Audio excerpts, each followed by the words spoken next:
This is MTG Burgeoning, and in this video we are going to update and upgrade our Morophon the Boundless Changeling Tribal EDH deck.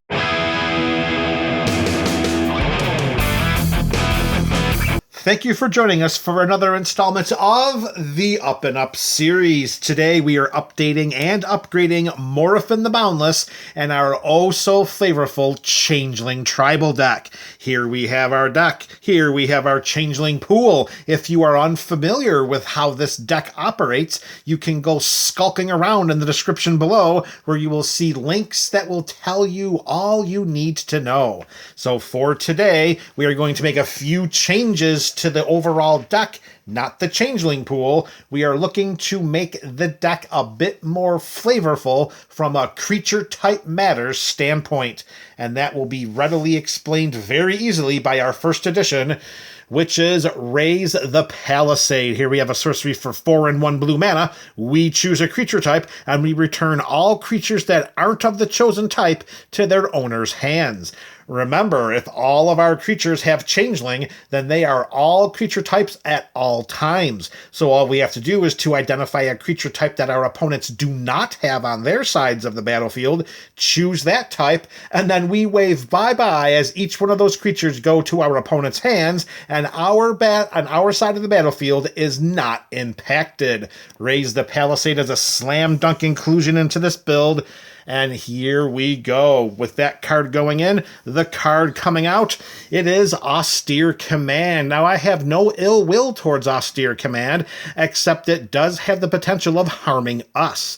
We're looking to not only shift away from the non-creature type matters parts of this build to a more creature type matters part, we are also looking to not harm ourselves with removal spells. So with Austere Command, we picked 2 of the following 4. We destroy all artifacts, all enchantments, all creatures with CMC 3 or less, or all creatures with CMC 4 or greater. By swapping out Austere Command, although the creatures are not destroyed on our opponent's sides of the battlefield with Raise the Palisade, we do get to get rid of all creatures that aren't ours, which should make the battlefield a little less crowded. We don't have to worry about losing any of our artifacts. We don't have to really worry about losing any of our enchantments or creatures. You know, swapping out Austere Command for a more, let's face it, flavorful creature removal option is going to reap us the benefits of keeping our creatures in play while our opponent's hands become a bit more clunky. Our next edition going in, that is Exterminate. This is going to be an uber powerful removal spell in this deck.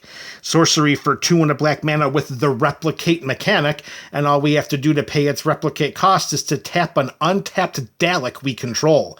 Remember, our changelings are all creature types, so they're also Daleks. So when we pay the 2 and a black mana, we can tap as many of our Daleks as we want, and when we do, we destroy target creature, and its controller loses 3 life. If we have 6 changelings on our side of the battlefield, we can copy Exterminate 6 times, destroying 7 different target creatures, and having their controllers lose 3 life for each one of those creatures that were destroyed.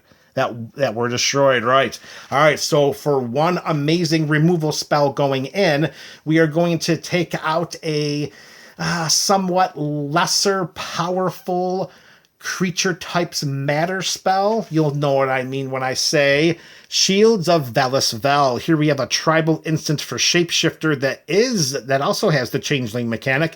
For 1 white mana, creatures target player controls get +0/+1 and gain all creature types until end of turn. This was initially included as a way in which to supplement the potential absence of the Maskwood Nexus on our side of the battlefield if we were going to swing in on our game-winning turn. However, Exterminate's sheer power of what it can do to remove creatures from our opponent's sides of the battlefield is forcing Shields of Velisvel out, because it's not that great of an effect, and that sorcery over there is going to be much more impactful. for the last card going in our video today. It is Genesis of the Daleks. We have a saga going in for 4 and 2 black mana. The first 3 chapters of the saga read, create a 3/3 black Dalek artifact creature token with menace for each lore counter on Genesis of the Daleks. So if this is not interacted with by our opponents, before we move to our 4th and final lore counter, we will have 6 Daleks on our side of the battlefield that are 3/3s. And once we put that 4th lore counter onto the saga, target opponent faces a villainous choice. Either they choose to destroy all Dalek creatures, and then each of our opponents lose life equal to the total power of the Daleks that died this turn, or we destroy all non-Dalek creatures. Keeping in mind that our changelings are also Daleks, which will make that choice for our opponents even more difficult. I can see a very easy solution where they destroy all non-Dalek creatures, which just helps us to clear the battlefield for our own changelings. And that card's going in, and it's going to replace Crop Rotation. Crop Rotation was originally added to this deck as a way in which to find the World Tree in order to get that card onto our side of the battlefield because of its amazing activated ability. But now that we have the Realm Breaker, the World... With Realm Breaker, the Invasion Tree, we no longer need Crop Rotation. There you have it, MTG BC. Let me know in the comment sections